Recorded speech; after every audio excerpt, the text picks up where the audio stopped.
Hi everyone, പുതിയൊരു വീഡിയോയിലേക്ക് എല്ലാവർക്കും സ്വാഗതം. എൻ്റെ പേര് സുധീഷ്. നമ്മൾ കഴിഞ്ഞ വീഡിയോയിൽ നമ്മൾ പറഞ്ഞിട്ടുണ്ടായിരുന്നു എങ്ങനെയാണ് ഒരു ബ്ലോഗ് പോസ്റ്റ് നമ്മൾ ക്രിയേറ്റ് ചെയ്യുന്നത്. അപ്പൊ ഇന്ന് നമ്മൾ ഡിസ്കസ് ചെയ്യുന്നത് എങ്ങനെയാണ് ഒരു ബ്ലോഗിൽ ഒരു പി ഡി എഫ് ഫയൽ എങ്ങനെയാണ് അപ്ലോഡ് ചെയ്യുന്നത് എന്നുള്ളത്. അപ്പൊ അതിനുവേണ്ടി നമ്മൾ ശ്രദ്ധിക്കേണ്ട ഒരു കാര്യം, നമ്മൾ ഏത് പി ഡി എഫ് ആണോ നമ്മൾ അപ്ലോഡ് ചെയ്യുന്നത് അത് നമ്മുടെ ഡ്രൈവിൽ അപ്ലോഡ് ചെയ്തിരിക്കണം എന്നുള്ളതാണ്. ഓക്കെ, അപ്പൊ ഞാൻ എൻ്റെ ഡ്രൈവ് ഓപ്പൺ ചെയ്തിട്ടുണ്ട്. അപ്പൊ ഞാൻ എഡ്യൂക്കേഷണൽ ടെക്നോളജി കമ്പൈൻഡ് നോട്ട് എന്ന് പറയുന്ന ഈ പി ഡി എഫ് ആണ് ഞാൻ നമ്മുടെ ബ്ലോഗിൽ അപ്ലോഡ് ചെയ്യാൻ പോകുന്നത്. അപ്പോൾ ഞാനത് ഓൾറെഡി നമ്മുടെ ഡ്രൈവിൽ അപ്ലോഡ് ചെയ്തിട്ടുണ്ട്. അതിൽ ഷെയർ ബട്ടണിൽ പോയി കഴിഞ്ഞാൽ എനിവൺ വിത്ത് ദി ലിങ്ക് എന്ന് പറയുന്ന ഒരു ഓപ്ഷനിൽ 3 കാര്യങ്ങൾ കാണാം. Viewer, commenter, editor. അതിൽ നമ്മൾ വ്യൂവർ ആക്കുക, ഡൺ കൊടുക്കുക. എന്നിട്ട് ഷെയറിൽ പോയി കഴിഞ്ഞാൽ കോപ്പി ലിങ്ക് എന്ന് കാണാം. നമ്മുടെ ഈ ഡോക്യുമെന്റിന്റെ ലിങ്ക് ഒന്ന് കോപ്പി ചെയ്യാം. ഓക്കെ, എന്നിട്ട് നമ്മൾ ചെയ്യേണ്ട ഒരു കാര്യം, നമ്മൾ നേരെ ന്യൂ ടാബിലേക്ക് കിടക്കുകയാണ് ചെയ്യുന്നത്. അതായത് ഒരു ബ്രൗസർ ഓപ്പൺ ചെയ്തുകൊണ്ട് നമ്മൾ നേരത്തെ കോപ്പി ചെയ്ത ലിങ്ക് ഇവിടെ ഒന്ന് പേസ്റ്റ് ചെയ്ത് കൊടുക്കുക. ഓക്കെ, എന്നിട്ട് സെർച്ച് കൊടുത്തു കഴിഞ്ഞാൽ നമ്മുടെ ഡോക്യുമെന്റ് നമുക്ക് ഡൗൺലോഡ് ആയി വരും. ഓക്കെ, നമ്മുടെ ഡോക്യുമെന്റ് ഇവിടെ ഓപ്പൺ ആയി വന്നിട്ടുണ്ട്.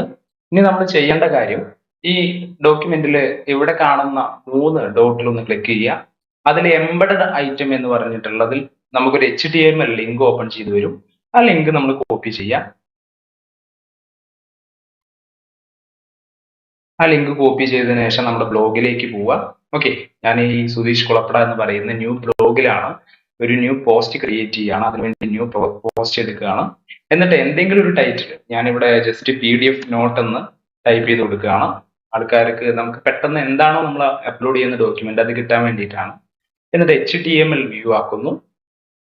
ഓക്കെ, എന്നിട്ട് നമ്മൾ നേരത്തെ കോപ്പി ചെയ്ത ലിങ്ക് ഇവിടെ പേസ്റ്റ് ചെയ്ത് കൊടുക്കുന്നു. ഇത്രയേ ഉള്ളൂ നമ്മുടെ പണി. ഇനി നമ്മളൊന്ന് പബ്ലിഷ് ചെയ്ത് കൊടുത്തു കഴിഞ്ഞാൽ, വ്യൂ ബ്ലോഗിൽ പോയി കഴിഞ്ഞാൽ നമ്മുടെ PDF നോട്ട് നമ്മുടെ ബ്ലോഗിൽ അപ്ലോഡ് ആയി കാണാം നിങ്ങൾക്ക്. അപ്പൊ ഇതിന്റെ സ്പേസ് ഒക്കെ നോക്കിക്കഴിഞ്ഞാൽ നമ്മുടെ ബ്ലോഗിന് പുറത്തേക്ക് പോകുന്ന രീതിയിൽ നിങ്ങൾക്ക് കാണാൻ സാധിക്കും. അപ്പൊ നമ്മൾ ചെയ്യേണ്ടത് ഇത്ര മാത്രമാണ്. നമ്മൾ വീണ്ടും ബ്ലോഗർ പോസ്റ്റിലേക്ക് പോവുക. നമ്മൾ പോസ്റ്റ് ചെയ്തിരിക്കുന്ന ആ വിൻഡോ ഒന്ന് ഓപ്പൺ ചെയ്യുക. അതിൽ വിഡ്ത്ത് 640 ആണ് കൊടുത്തിട്ടുള്ളത്. നമുക്കതൊരു 440 ആക്കാം. അതുപോലെ തന്നെ ഹൈറ്റ് ഒരു 380 ഉള്ളത് 480 ഉള്ള ഒരു 380 ആക്കി കൊടുക്കുക.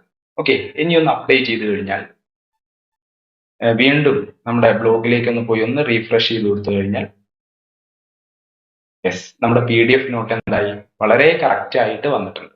ഇനി നമുക്ക് ഈ ലിങ്കിൽ ഇവിടെ ടച്ച് ചെയ്ത് കഴിഞ്ഞാൽ നമ്മുടെ PDF ഡോക്യുമെന്റിലേക്ക് പോവുക, നമുക്ക് ഡൗൺലോഡ് ചെയ്യാം. അപ്പൊ ഇത്തരത്തിൽ നമുക്ക് വളരെ സിമ്പിൾ ആയിട്ട് നമ്മുടെ ബ്ലോഗിൽ എന്ത് ചെയ്യാം,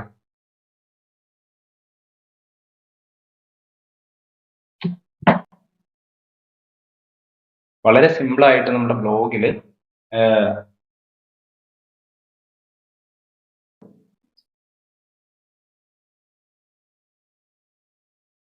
വളരെ സിമ്പിൾ ആയിട്ട് തന്നെ നമുക്ക് നമ്മുടെ ബ്ലോഗിൽ ഇത്തരത്തിൽ PDF ഫയൽസ് അപ്ലോഡ് ചെയ്യാം എന്നുള്ളതാണ്. Okay okay, thank you.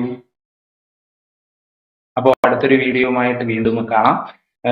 ഈ വീഡിയോ ഇഷ്ടപ്പെട്ടവരൊന്ന് ലൈക്ക് ചെയ്യുക, അതുപോലെ തന്നെ ഒന്ന് കമന്റ് ചെയ്യുക.